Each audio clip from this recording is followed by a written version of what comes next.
Vamos a mais uma gravação do Podia Ter Sido Pior. As gravações não podiam ter sido pior, por sinal. Este é o título que me parece ser uma boa síntese de uma crónica do Onésimo. Aquele deu o nome que está aí a correr por baixo, está bem, Reciclagens de Sabedoria. São três aspectos diferentes da mesma história. O Podia Ter Sido Pior vai, digamos, ao centro e ao resumo da história que dá sentido à crónica. Reciclagens de sabedoria refere-se mais a uma situação de conjunto e ao contexto em que decorrem algumas confraternizações na Nova Inglaterra, nomeadamente na Nova Inglaterra.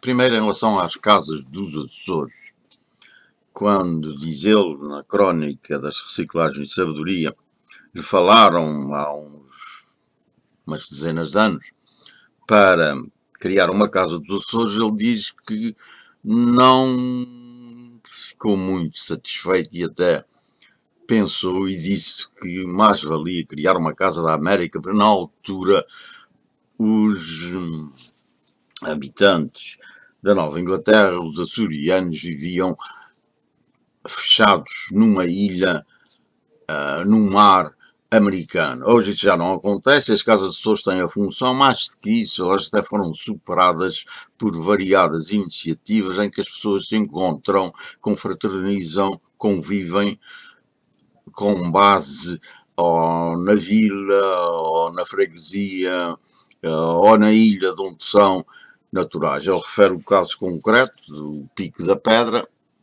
que faz duas dessas reuniões por ano, em junho e outubro. Umas vezes ele tem podido ir, outras vezes não. Dessa vez, em relação à qual ele escreve a crónica, foi mesmo e teve um contato com aquela sabedoria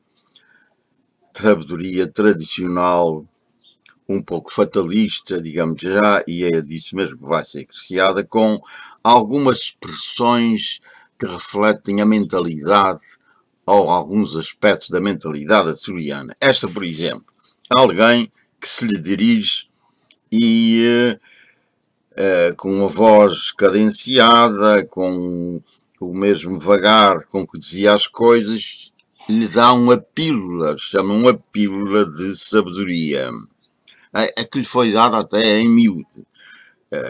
Dizia-lhe, por exemplo, este açoriano: cautela, muita cautela e caldos de galinha nunca foram má receita. Na centenária filosofia de vida, a saúde vai sempre indo. Bem podia ser pior. E insistia: se nunca lhe ensinei nada, aprenda de mim esta que eu herdei dos antigos. Qualquer coisa que nos acontece na vida, a gente deve aceitar e dizer a nós próprios: podia ter sido pior. Ora, esta mentalidade nos Estados Unidos, característica da geração mais antiga da imigração açoriana, não era bem aceita já por uma determinada setor da juventude que achava que à americana o céu é o limite e deve-se tentar fazer pontaria para conseguir o mais alto possível e não aceitar resignadamente aquilo que acontece. Mas havia, e é isso que vai encerrar a crónica, um personagem que se caracterizava por repetir esse refrão a propósito de tudo e de nada.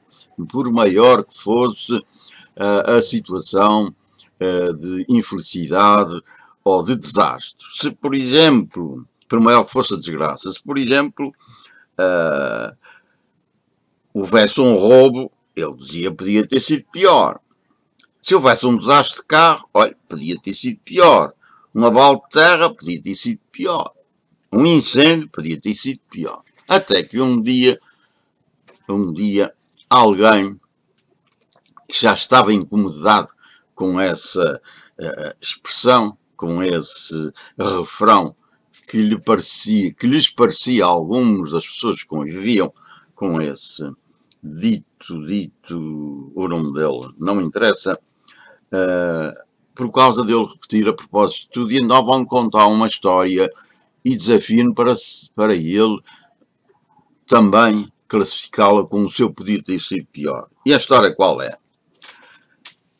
Alguém volta-se para esse eterno conformado e diz: sabes que o Costa da Alheta chegou a casa ontem, deu com uma mulher na cama com o Maurício Cantoneiro e sem mais aquela, foi buscar a espingarda e matou os dois como estavam, Adão e Eva, retirados para sempre. Pois, sem se comover, olhar resignado, o nosso homem filosofou: podia ter sido pior. Foi um coro de protestos. Como é que era possível, perante uma tragédia dessas, que até não é de um extremo de violência, que não é habitual entre a nossa gente, como é que podia ter sido pior? A resposta dele é que se fosse na véspera, teria sido eu. Ele, portanto, não precisou de repetir o seu refrão. Os fatos deram-lhe sentido, neste caso concreto. E é um bordão que nos pode servir algumas vezes na vida e noutras vezes pode ser também limitativo daquilo que dela podemos esperar. Mas ficamos com essa lição do que podia ter sido pior, que é ao mesmo tempo reciclagens de sabedorias que Onésimo recebeu desde a infância e que agora recorda nessas confraternizações nos Estados Unidos.